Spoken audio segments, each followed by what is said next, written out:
Bonjour, donc là je vais vous présenter un exemple d'application de ces rapports trigonométriques.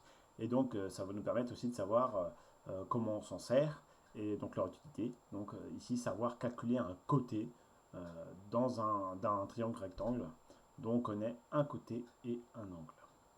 Alors, donc là je vous propose simplement de faire la partie haute de la feuille que je vous ai demandé d'imprimer ou de recopier.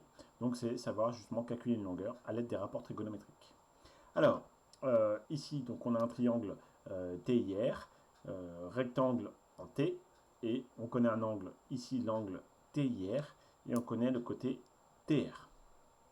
Alors, juste avant que vous commenciez, qu'on commence à résoudre l'exercice, il va falloir se munir de votre calculatrice.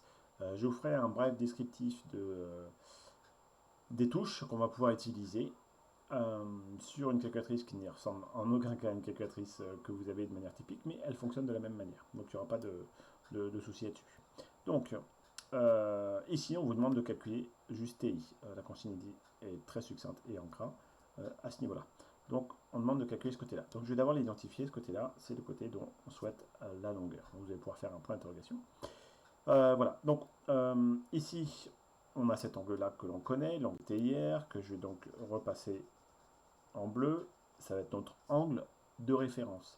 Et c'est ça qui va nous permettre de nommer correctement chacun des côtés. Donc dans le triangle TIR, on va d'abord commencer par identifier l'hypoténuse. Je mets un H comme hypoténuse, c'est bien IR puisque opposé à l'angle droit. Ensuite, par rapport à cet angle-là, le côté TI, ça va être le côté qui est à côté, donc le côté adjacent. Ici, ça va être donc le côté opposé. Voilà. Donc là, j'ai identifié tous mes côtés. Donc j'ai l'hypoténuse, le côté adjacent et le côté opposé. Tout ça par rapport à notre angle de référence, qui est l'angle TIR. Donc ici, ça va être des choses qui vont nous permettre de garder trace de notre réflexion. Ici, le côté que l'on connaît, donc c'est ici 7 cm, c'est le côté opposé à l'angle TIR.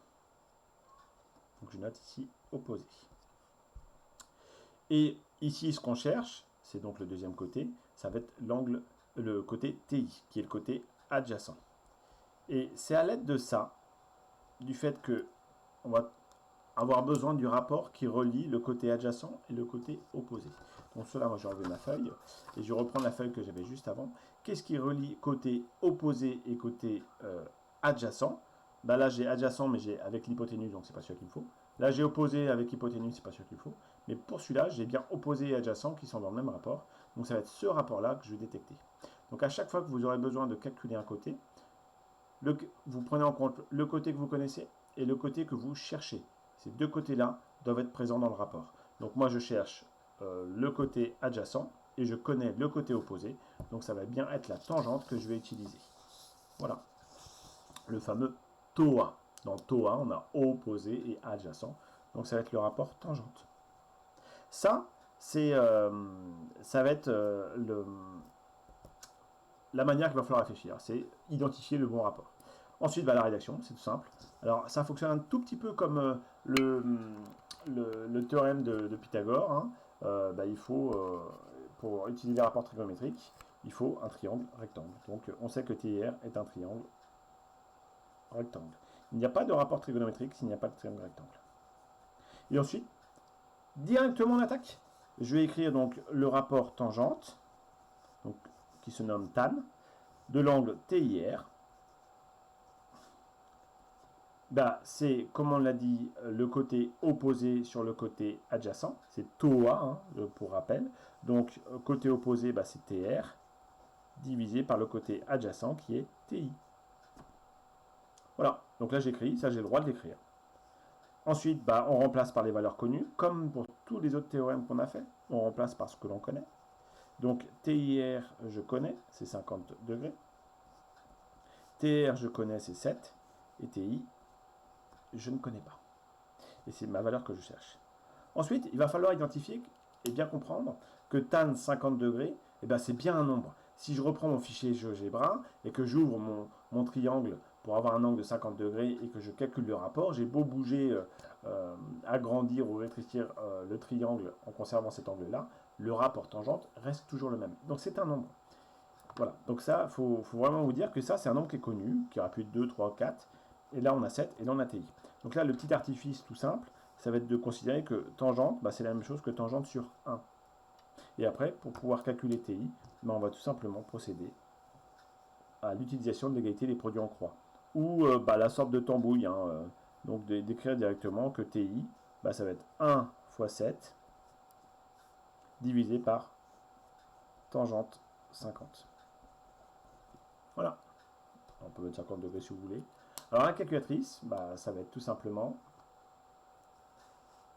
1 fois 7, bon, on peut l'écrire, sur tangente 50, alors c'est le même que de dire je divise par tangente 50, et voilà. TI vaut environ 5,87 cm. Et voilà, vous avez terminé. C'est tout. Donc, les seuls besoins que l'on a, c'est de connaître les rapports trigonométriques, que vous allez pouvoir écrire ici si vous voulez. Donc, K, SOTOI, donc cosinus, c'est K, SOTOI. Cosinus, sinus, tangente, adjacent sur hypoténuse, opposé sur hypoténuse, opposé sur adjacent. Voilà. Donc, à chaque fois, il va falloir, dans les exercices que je vais vous donner, identifier le côté que vous connaissez, le côté que vous connaissez et celui que vous cherchez. Ces deux côtés-là doivent former un rapport que l'on connaît, soit le cosinus, soit le sinus, soit la tangente. Et après, bah, vous écrivez ce rapport-là, vous remplacez par les valeurs connues et produit en croix. Voilà, c'est aussi simple que ça. Voilà, en espérant que vous avez compris, et je vous donne une série d'exercices.